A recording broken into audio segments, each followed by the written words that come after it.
წარმოიდგინეთ მათი განწყობა მაშინ, როდესაც გაიგეს, რომ ეს უნივერსიტეტი ბატონ სააკაშვილს უნდა თავისი დედისთვის ეჩუქებინა. რა თქმა უნდა, ეს იყო სამართლიანი პროტესტი და მაშინ რთული იყო შეიძლება ხმის ამოღება, მაგრამ ამ უნივერსიტეტში სულ იყო ესეთი ძალები, რომელსაც არ ეშინოდათ წინააღმდეგობდნენ უსამართლობას. თუმცა ძალა აღმარცხნავს, როგორც იტყვიან და წაიღეს, მიითვისეს საქართველოს ტექნიკურ უნივერსიტეტს წაართვეს და გადასცა საკუთარ დედას. თბილისში კოსტავას 77-ში მდებარე 2746 კვადრატული მეტრი ფართის შენობა ნაგებობა. ელექტრონიკის ფაკულტეტის 5 სართულიანი შენობა და მასზე დამაგრებული 587 კვადრატული მეტრის ფართო.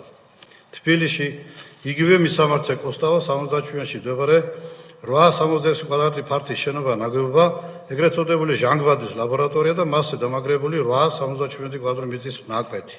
თბილისში კოსტავას 77-ში მდებარე 731 მეტრი მიწის ნაკვეთი და მასზე განთავსებული 2858 კვადრატული მეტრის შენობა ნაგებობა, ესაც 5 სართულიანი შენობა.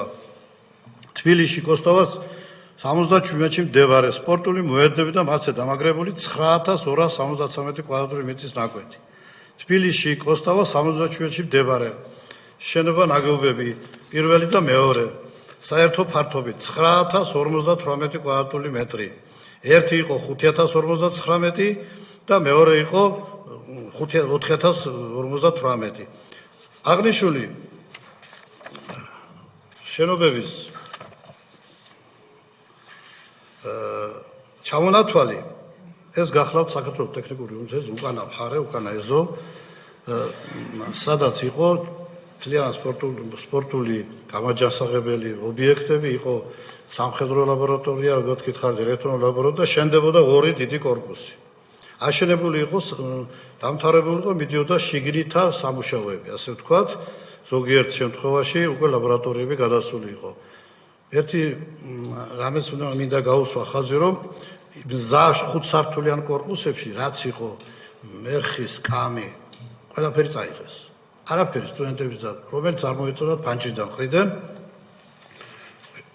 პრივატიზაცია შეიძლება მოახდინა შენობის, თუ ამას პრივატიზაცია ქვია, მაგრამ თავისი ლაბორატორიის აღჭურვილობით, თავისი მერხებით, თავისი სკამებით ძნელად წარმოსადგენია იმისათვის, რომ 5 ცალი აუდიტორიიდან ქალბატონი გადასულიყო უკვე სრულყოფილ შენობაში, გამზადებულ შენობაში.